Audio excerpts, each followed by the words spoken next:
Okay, here's a trick that was basically lost a long time ago, and it's like everything old is new again. Dodging and burning. I think I've spent a lifetime in the darkroom dodging and burning.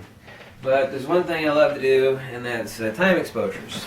And something that kind of burns my ass, it doesn't really burn my ass, is people don't know. They take a time exposure of a scene, and there'll be like a little house over here, but it's part of the composition. But the issue is that 90% of the scene will require, say, a 1-minute time exposure, but there's like a bright porch light on the house in the composition, and it's like, well, crap. And the composition and the shot turns out beautifully, but then you realize there's this blinding light in the photograph that is just scorching your retinas out and is distracting from all the beauty in the composition.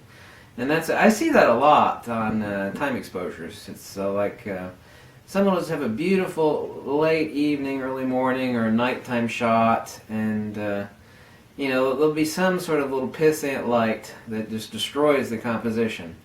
Well, it's certainly easy to edit that in post, to a certain degree. It depends on the lights, but usually it's a region.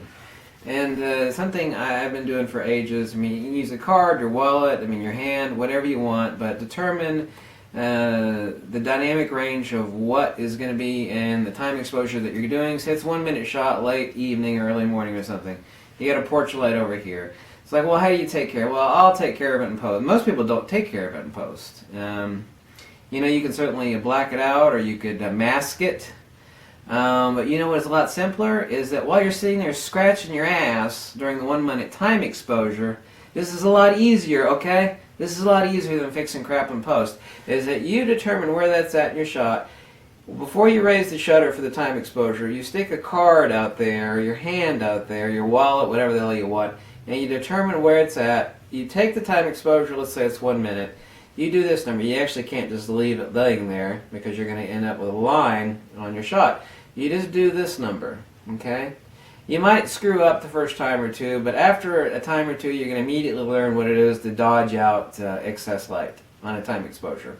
And it makes a world of difference. You determine, well, this little porch light, for example, is 80% too bright. So I am going to dodge on a 1-minute exposure. I'm going to dodge it out for 30 seconds. Okay? Click the shutter, doing this number, 30 seconds. Okay? And you sit there and count. It doesn't have to be exact. You got to keep it moving, though, obviously. So, boom, you don't have to fix anything in post. I love time exposure, especially cityscape. This is really useful for, I do a lot of, especially what I love to do, are fisheye time exposures. And the composition may be perfect. With the fisheye, I got no ability to zoom. I might have the perfect composition, but there's this giant-ass stinking light that's screwing my shot up. It's like, well, I could, there's not much ability to move too much. It's a fisheye, for God's sakes, for example. What am I going to do? You know how much easier this is than to try to mask this in Photoshop? Yeah, especially a lot of the shots are, 30 seconds or less, so I'm sitting out here for 5 or 6 seconds, so I got 5 or 6 seconds here, or I got like 5 or 6 minutes in Photoshop. Which do you think is easier, 5 or 6 seconds here, or 5 or 6 minutes in Photoshop?